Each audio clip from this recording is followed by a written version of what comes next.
Liebe for the drosha. Thank you, Marion. And it's quite a drosha I've been given to do.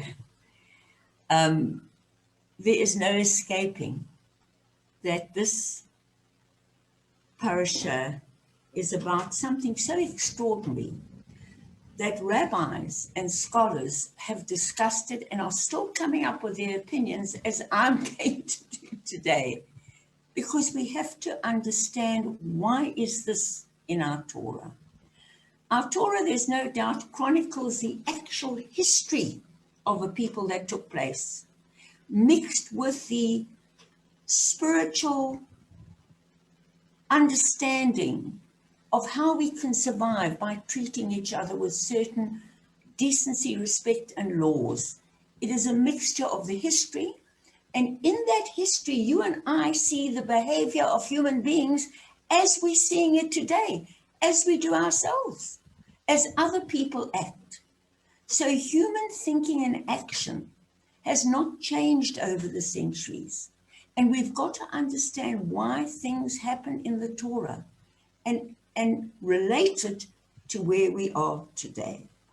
So as we know, the tragedy of this and the tragedy of the Haftorah is that people were killed.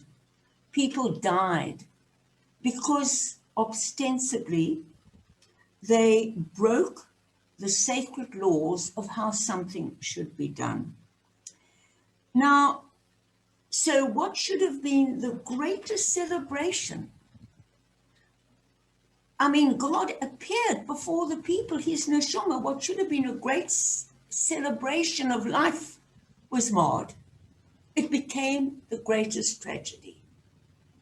So we're going to try and understand that. And as you heard the rabbi say last night, there are so many different explanations.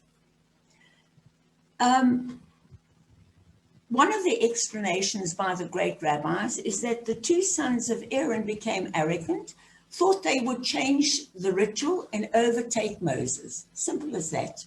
We don't know. Another thought was that they were intoxicated. Yet another thought is that they just got overexcited and decided to do their own thing. So how do we explain their death? I like what the rabbi said last night, is we can explain it through trying to understand. Perhaps you just cannot go against God's laws, finished and clear. Perhaps we can try and understand it, as the rabbi said last night, through rational thinking. I'd like to just explore that rational thinking. And you must understand, at the time, people would explain it always as an act of God, not that our actions caused it. But let's think that the Bible tells us, the Torah tells us, that they kindled a strange fire with incense. Could it be that that strange fire, whatever they added to it, self-combusted and consumed them in the fire? It's quite possible. Marion was just telling me the other day that she saw an article where they are actually looking at the geo sort of physical or effects of the plates of the earth that could easily have caused darkness to come upon the face of the earth, or a tidal wave like a tsunami to come, that the wind that parted that. So there will always be people looking for scientific explanations of what we see as miracles. And that's good, because you see, to me, even a scientific explanation is a miracle, that it happened just at that moment. Everything is a miracle. A tree growing towards a light is a miracle. Whatever happens. So there are so many ways of looking into this. Also, we can look at what happened with David, King David.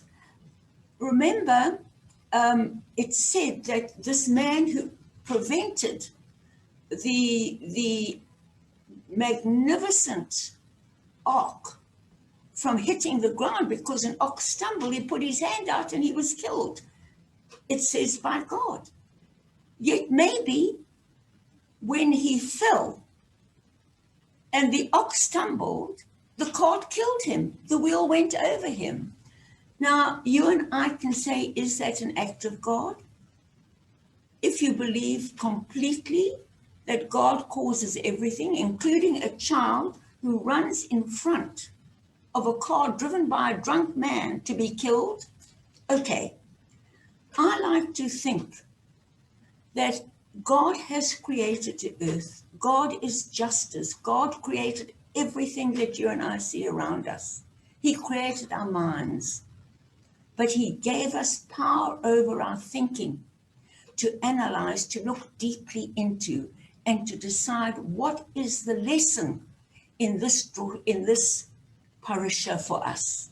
And we must never forget that this was written in an era where people were just coming out of paganism and idolatry. They really believed if you didn't sacrifice a human being, a child to the sun or to the moon, that the God would kill you. No, we were changing that into an understanding that even if something terrible happens, whether you caused it yourself, and there's no doubt that the sons of Aaron went outside the exact prescribed procedure of what had to happen in that holy tent, whether it was caused by their strange fire or combusting and consuming them or not. The point is, it happened, and they did go outside the laws.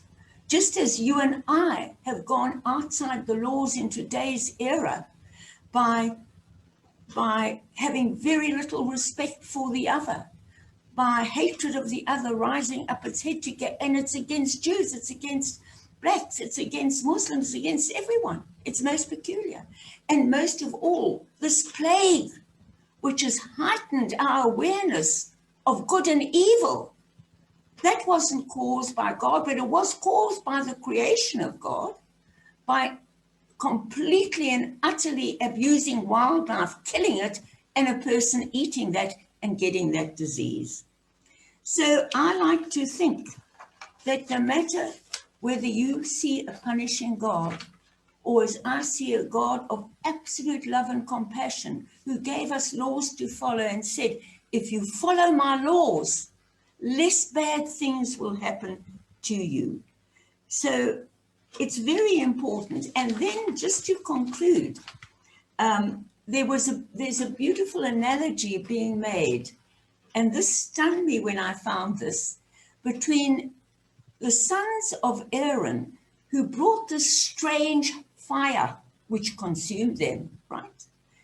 Completely breaking the laws of what God said in great detail how the sacrifices must be done. And similarly, in a way, I suppose, touching the ark as well, the other chap. But the rabbis relate this incident back to the Garden of Eden. Isn't that amazing? Because in the Garden of Eden, there were also laws and limits. There are always limits to what we can do. This is the great lesson that Hashem is trying to teach us when we read ancient words written in another era. In the Garden of Eden, there was the tree of knowledge and the tree of, who can tell me? Good and evil, right? And God said there are laws, there are limits in life. You may not eat. Let me just get my facts correct that I wrote down here. You may not eat of both trees. Now, why would Hashem put in the Garden of Eden two trees? Why couldn't he have left us for eternity in a state of eternal bliss, never being able to do wrong, not knowing what sin is? Can anyone answer me? Because you see, even in paradise, in the Garden of Eden, God put limits. Because Hashem knew we were going to come on this earth. Hashem knew we would have to help him and work towards the survival of mankind. So there was the tree of life and the tree of knowledge. Human beings were forbidden to eat from the tree of knowledge. Why? God, why? So it's very important to understand that. And what great rabbis and scholars have said, and I support this totally, that if I were Hashem, it is pointless to create people in a permanent state of doing no wrong and knowing no wrong and just floating around. How would he know that they had chosen him? The only way to create a perfect world is to allow us the option to choose between good and evil. And I believe that that is what Hashem wants us to understand by these two awful stories of people dying because they didn't stick to the law. They broke the limits. Now, there is limits in everything in our lives. There's a limit to power of what a person leading a country can do. When they break that limit, in other words, the laws have to be there, but it has to be combined with compassion and morality. When a president of a country or a prime minister of a country, whichever it's called, breaks the limit of their power, where they forget the law of caring for the other, they forget the respect of the other. Look what happens in countries. Look what happened to our country. 10 years of financial destruction and devastation. When people break the laws of consumption and they want to eat everything in sight, kill every animal in sight, go on and on and on, look what happens, a pestilence. Now, a lot of people think that science and rationality can fix everything. Well, it can't. Can science stop global warming? Can science alone stop all the emissions in the earth that are causing whole species to become extinct? And ultimately we'll follow. No, science can only help when it's combined with the laws of our Torah, with morality, with compassion. There is a limit to everything in life. There is a limit to how much you can eat. There's a limit to what you can do with all your money. And when there's no limit and you go mad and the world goes mad, this is the result. So this is what our great sages have said, that these two tragic examples, awful examples, tells us whether you caused the tragedy yourself or whether it happened as perhaps with this ox stumbling and this guy falling out and dying on the pavement. He hit his head on the stones. The point is this: there is a limit. And in that tragedy, we've got to understand what went wrong and do our best. We've got to understand that we must demand stricter laws with alcohol. And perhaps that child wouldn't have been killed by a drunk man. Or gun laws as they're doing in America now. So we are far, and I'll conclude on this, we are far from Olam Haba. We are far from the coming of the Messianic age or the Messiah, where there will be no hurt anymore, where people will turn their weapons into plowshares.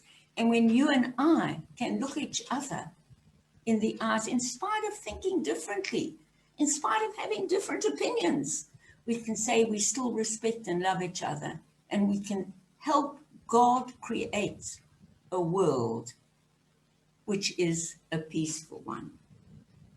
Shabbat Shalom. Marian, back to you.